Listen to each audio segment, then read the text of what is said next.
Over the long term, modern economies are designed to expand. As a country's labor force grows and it invests in new technology and infrastructure, its potential output moves steadily upward. Economists call this theoretical trajectory the trend rate of economic growth. But real economies rarely follow a straight path. Actual output is volatile, swinging above and below that theoretical limit as resources and demand shift. This constant oscillation is the economic cycle. Governments track these swings using gross domestic product, or GDP. The problem for investors is that official GDP data is a lagging indicator. By the time a government agency compiles the data and confirms a shift in the economy, months have already passed. Financial markets operate on sentiment and expectations. Traders and wealth managers are constantly forecasting future conditions, which means asset prices often react to an economic recovery long before the official statistics can confirm it.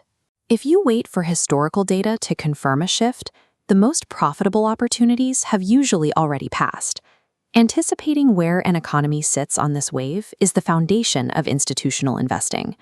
This chart illustrates the economic cycle. Starting at the trough, the economy enters recovery and acceleration, rapidly expanding output.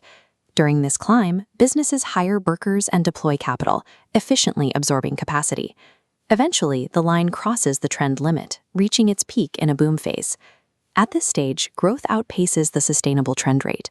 The economy reaches an overheating state because its productive resources are completely maxed out.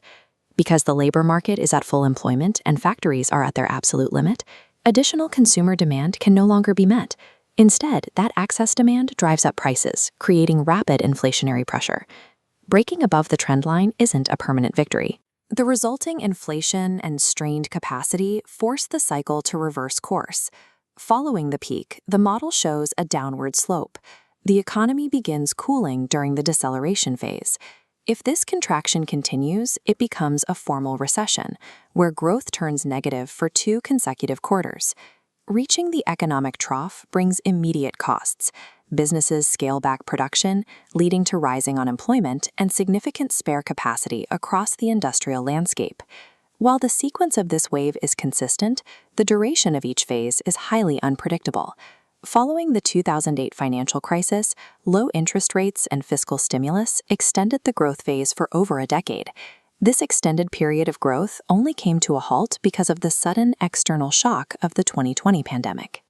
Investors can rely on the order of these phases, but they must constantly analyze shifting variables to determine how long a current expansion or contraction will actually last. There is a historical relationship between an economy's position on this wave and the performance of specific asset classes. Take bonds. Central banks adjust interest rates to manage the cycle, and these changes directly dictate the attractiveness and yield of fixed income assets. During deceleration and recession, contracting consumer spending leads to immediate revenue losses for industries like retail, hospitality, and leisure. Meanwhile, companies in resource extraction and commodities are highly sensitive to global output. They thrive during rapid expansion, but suffer as soon as industrial demand slows. Professional investment managers don't focus on a single domestic wave. They take a global approach, monitoring cycles across multiple countries simultaneously. This allows them to reduce financial exposure in economies that are cooling off, while shifting capital toward nations just entering their growth phase.